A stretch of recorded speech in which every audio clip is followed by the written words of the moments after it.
Welcome to our deep dive today. We're going to be cracking the code of success. We're going to explore the world of ISO standards, and you've shared that these are of specific interest to you. They're a great way to put it. They really are like formulas for success. Formulas for success, yeah, providing a blueprint for achieving excellence in all sorts of fields. I love that. Formulas for success. So for anyone just joining us, ISO standards are essentially these internationally recognized guidelines that set the bar for best practices. Exactly. And what makes them so valuable is they're developed by leading experts, people who truly understand the intricacies of their industries, from manufacturing to technology to healthcare. It's like having access to the collective wisdom of the best in the business. It's almost like having a cheat sheet to success, right? It is. So for example, if you're a business owner looking to improve your environmental performance, you could turn to the ISO 14001 standard for guidance. Precisely. And that's just one example. There are ISO standards for a huge range of activities. They can cover everything from how to manage your energy consumption to ensuring the quality of your products to even how to conduct an audit. Wow. One thing that really jumped out at me from the material you sent was this concept called Annex SL. Okay. Can you shed some light on what that is and why it's important? Sure. So Annex SL is essentially a framework that aims to harmonize all the different ISO management system standards.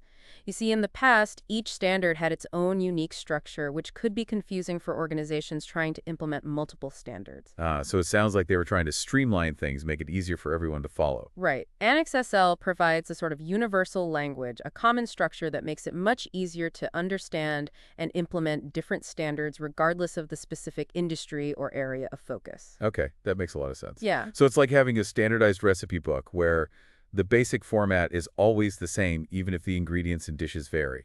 Yes, that's a great analogy. And the standardized approach is incredibly helpful for anyone trying to learn about best practices, whether they're business owners, employees, or just individuals interested in continuous improvement. Now, you mentioned that Annex SL really emphasizes the role of leadership in achieving success. Absolutely. I found that really interesting. Yes, and this is highlighted in Clause 5 of Annex SL, which specifically focuses on leadership. Okay. The standard makes a clear distinction between leadership and mere management, Uh-huh. emphasizing that true leadership is essential for driving a culture of excellence. I can see how that would be critical, but what does that kind of leadership actually look like in practice? Well, it's about setting a clear vision, inspiring and motivating others, fostering a culture of trust and accountability, and empowering employees to take ownership of their work. Right. It's about leading by example and creating an environment where everyone feels valued and respected.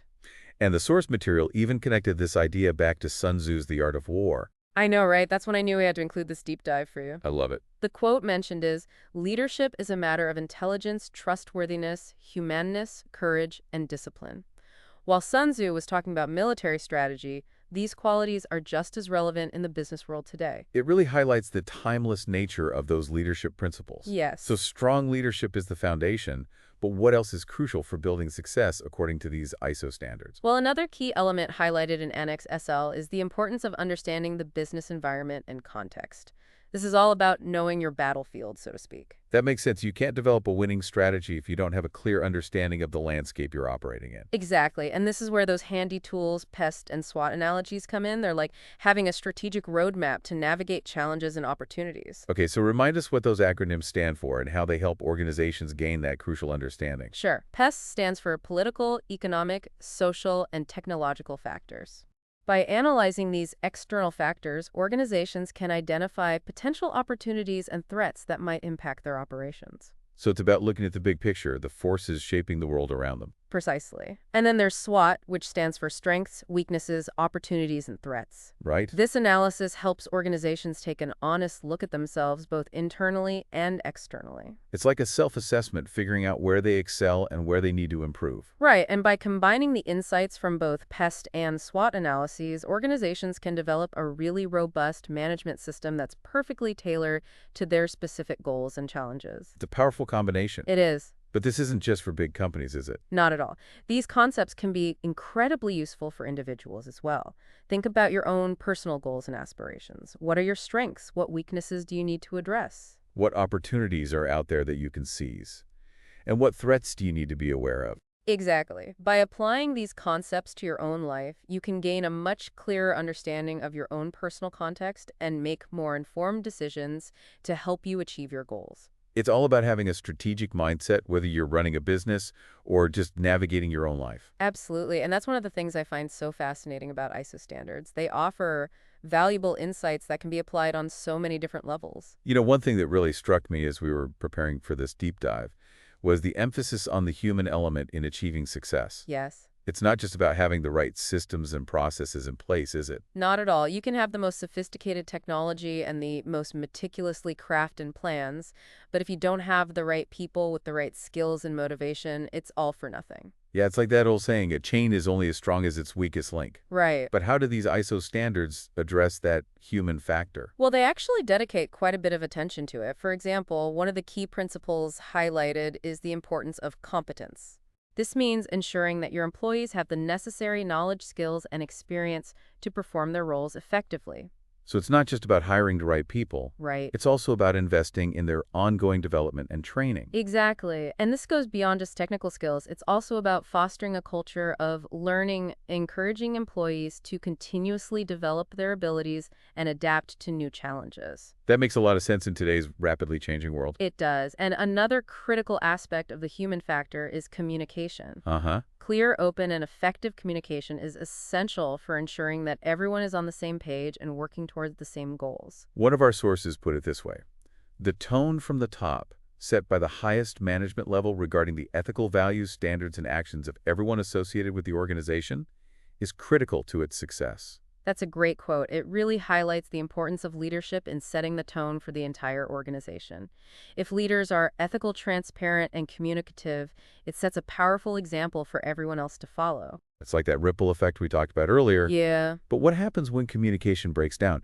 Are there any real-world examples that illustrate the consequences? There are actually, and our source material includes a fascinating case study that really drives this point home. It involves a company that experienced a major safety incident due to a lack of clear communication between different departments. Oh no, this sounds serious. Can you give us some details? Sure. So this company had a complex manufacturing process that involved multiple stages and teams. There was a critical safety procedure that needed to be followed at a specific point in the process, Okay. but it wasn't properly communicated to all the relevant personnel. Oh no, I can see where this is going. As a result, a worker made a mistake that led to a serious accident. Wow. It turned out that the worker had never been properly trained on the safety procedure, and there was a lack of clarity about who was responsible for communicating it. That's a powerful reminder of how important clear communication is, especially when it comes to safety. Yeah. But this case study also highlights another key concept we've been discussing: risk management. It does. You see, effective risk management is all about proactively identifying potential hazards and taking steps to mitigate them.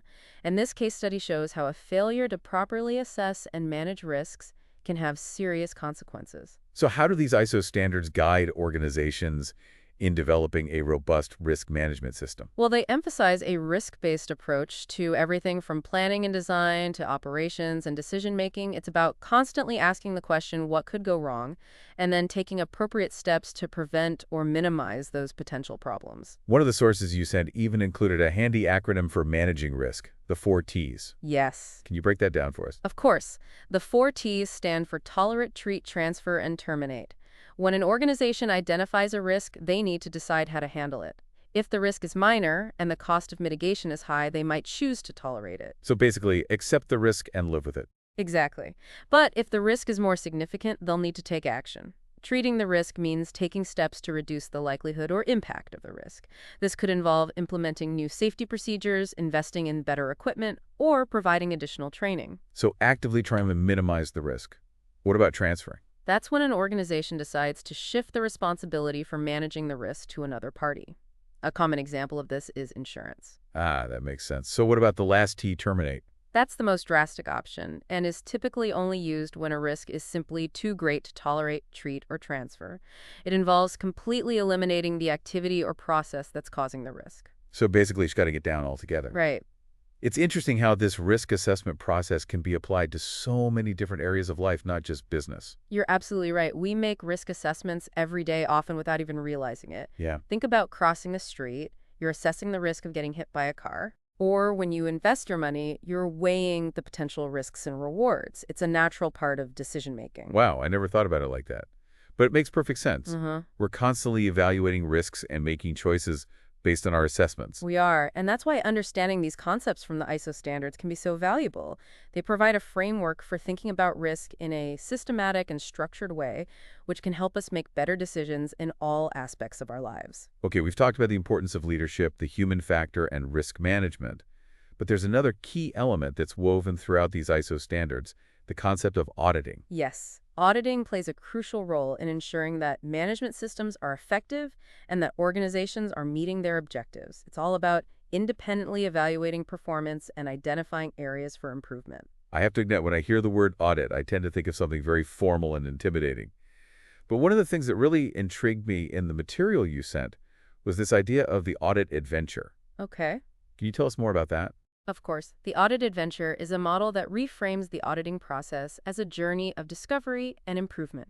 It's a brilliant analogy that makes the whole concept much more approachable and engaging. I love that. So instead of dreading an audit, we should be excited about embarking on an adventure. But what does that adventure actually entail? Well, just like any great adventure, it starts with careful planning. The first stage of the audit adventure is all about preparation, understanding the scope of the audit, familiarizing yourself with the organization's management system, and identifying the key risks and objectives. So it's not just about showing up and ticking boxes. Not at all. It's about being strategic and focused, using your knowledge and expertise to plan an audit that will truly add value. And this is where those pest and SWOT analogies we talked about earlier can be incredibly useful. Ah, I see the connection. By understanding the organization's context and potential risks, you can tailor the audit to focus on the most critical areas. Exactly. It's all about being efficient and effective with your time and resources. Okay, so we've planned our adventure, we've packed our metaphorical backpacks with knowledge and expertise, and we're ready to set off. What's the next stage? Well, now it's time to hit the trail and start exploring. The second stage of the audit adventure is all about conducting the fieldwork, interviewing people, reviewing documents, observing processes, and gathering evidence to determine the effectiveness of the management system. It sounds like this is where those soft skills we talked about earlier come in handy. Yes. Building rapport, asking effective questions, and being a good listener. Absolutely. Remember, auditing isn't just about finding faults. It's about understanding how the organization works, identifying areas for improvement, and helping them achieve their goals. So it's a collaborative process, not an adversarial one. Very much so. You're working with the organization, not against them. And that's why building trust and rapport is so important. Okay, so we've gathered our evidence, we've explored the terrain, and now it's time to return to base camp and share our findings, right? That's right. The third stage of the audit adventure is all about reporting, analyzing your findings, drawing conclusions, and presenting your report to the organization. But remember, the adventure isn't over yet. What do you mean? Isn't the report the final destination? Well, the audit report isn't just a document that sits on a shelf. It's a catalyst for improvement. The real value of auditing comes from the actions that are taken as a result of the findings. So it's about closing the loop, Yeah. identifying areas for improvement, and then working with the organization to implement those improvements. Exactly. The audit team should collaborate with the organization to develop and implement corrective actions that address any identified nonconformities. And then, of course, there's the follow-up to ensure that the corrective actions are effective and that the organization is continuously improving. It's a never-ending cycle of improvement. But let's zoom in on that second stage, the fieldwork. What are some key things auditors should be looking for when they're out there on the trail, so to speak? Well, remember that auditing is all about gathering evidence to support your conclusions. And this evidence can come from a variety of sources: interviews, documents, observations. It's like being a detective piecing together the clues to solve a mystery. Intriguing. So what kind of clues are we looking for? We're looking for evidence that the organization is doing what they say they're doing, that their management system is effectively controlling risks and helping them achieve their objectives. Can you give me a concrete example? Sure, let's say you're auditing an organization's environmental management system. One of the key things you'd be looking for is evidence that they're complying with all applicable environmental regulations. So you'd be checking their permits, reviewing their emissions data, and interviewing employees about their environmental practices. Exactly, and you wouldn't just be taking their word for it, you'd be looking for objective evidence to support their claims. For example, if they say they're monitoring their air emissions, you'd want to see the actual monitoring data and verify that it meets the regulatory requirements. It's all about due diligence and making sure the evidence matches up with the claims. Precisely. And this approach applies to every aspect of the audit. You're constantly asking questions, probing deeper, and seeking evidence to support your conclusions. Okay, let's imagine we've completed our fieldwork, we've analyzed our findings, and we've identified some nonconformities areas where the organization isn't meeting the requirements of the standard.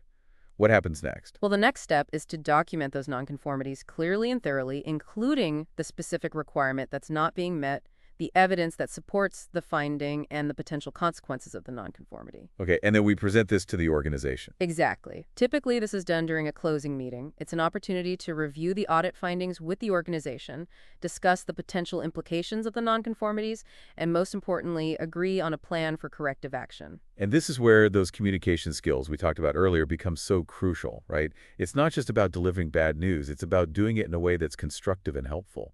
You hit the nail on the head. It's crucial to present the findings in a clear, concise, and constructive way.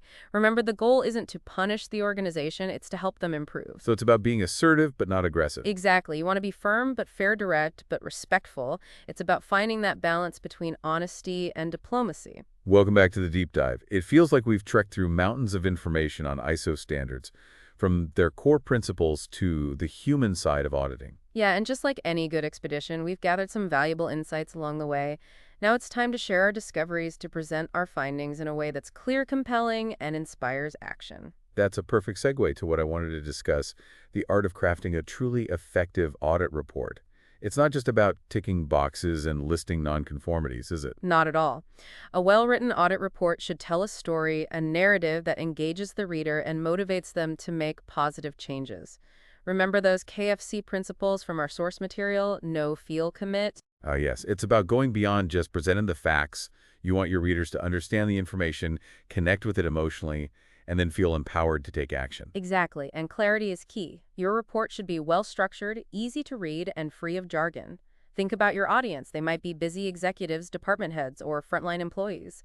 They need to be able to grasp the key takeaways quickly and efficiently.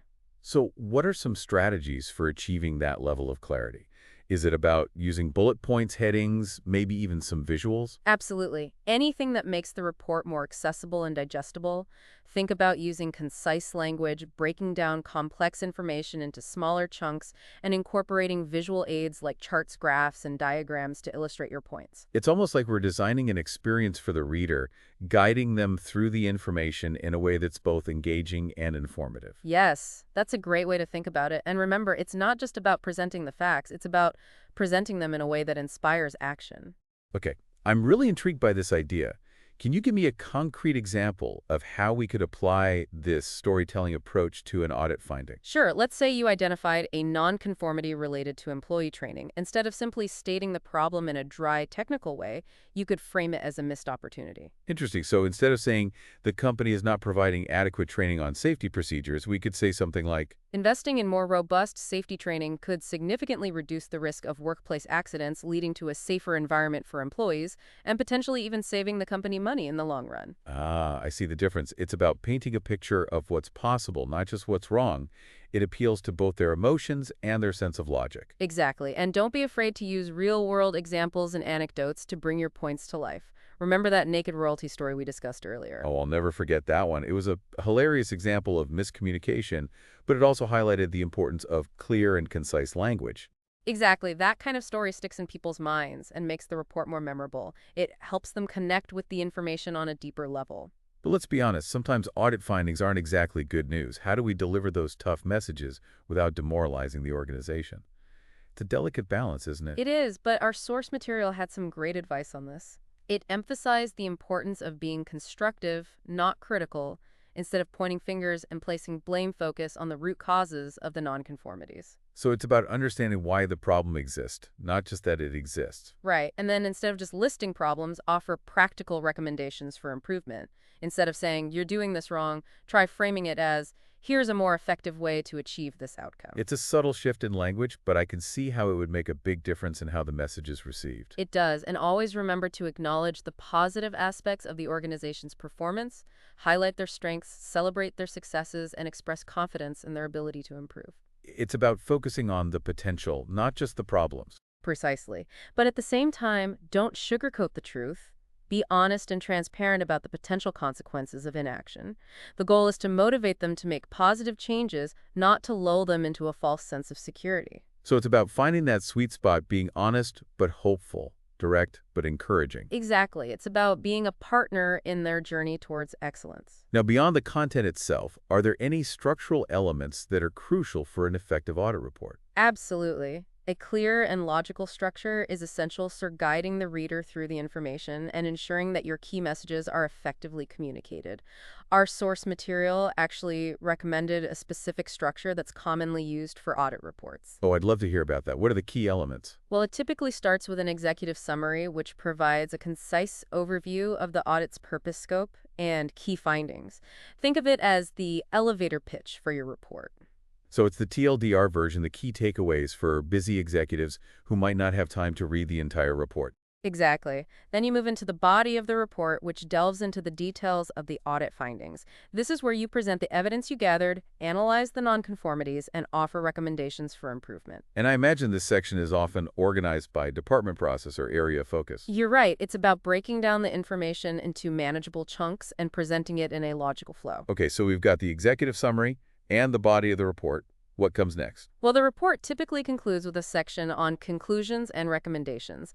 This is where you summarize your overall assessment of the organization's management system, highlight the key areas for improvement, and offer specific recommendations for action. So it's like the call to action, what needs to happen next. Exactly. And then, of course, you'll typically include appendices that contain supporting documentation, such as interview notes, data analysis, and relevant policies and procedures. It's all about providing a comprehensive and well-documented record of the audit. But beyond just the technical aspects of writing a report, what advice would you give to aspiring auditors who want to develop their report writing skills? That's a great question. One of the most important pieces of advice I can offer is to never stop learning. The world of ISO standards is constantly evolving, so it's crucial to stay up to date on the latest developments and best practices. So attending conferences, reading industry publications, participating in webinars, basically immersing yourself in the world of auditing. Exactly. And don't underestimate the power of networking. Connect with other auditors, share your experiences, learn from their insights. It's a community of continuous improvement, and there's so much you can learn from your peers. It's about building those connections and fostering a culture of shared learning. Right. And one final piece of advice I would offer is to practice, practice, practice. The more you write, the better you'll become. So don't be afraid to experiment, to try different approaches, to find your own voice as an auditor. Exactly. It's a journey of continuous improvement, just like the organizations you're auditing. I love that. Okay, before we wrap up this incredible deep dive, I want to touch on something we've hinted at throughout our conversation, the broader impact of ISO standards. These standards aren't just about making businesses more efficient, they're about making the world a better place, aren't they? Absolutely. Think about the ISO standards for environmental management, social responsibility, health, and safety. These standards are helping to protect our planet, promote ethical business practices, and create safer workplaces for millions of people around the globe. It's amazing to think about the ripple effect of these standards, how they're quietly shaping our world for the better. It is. It's a powerful testament to the collective efforts of countless individuals and organizations who are committed to making a positive difference. Well said.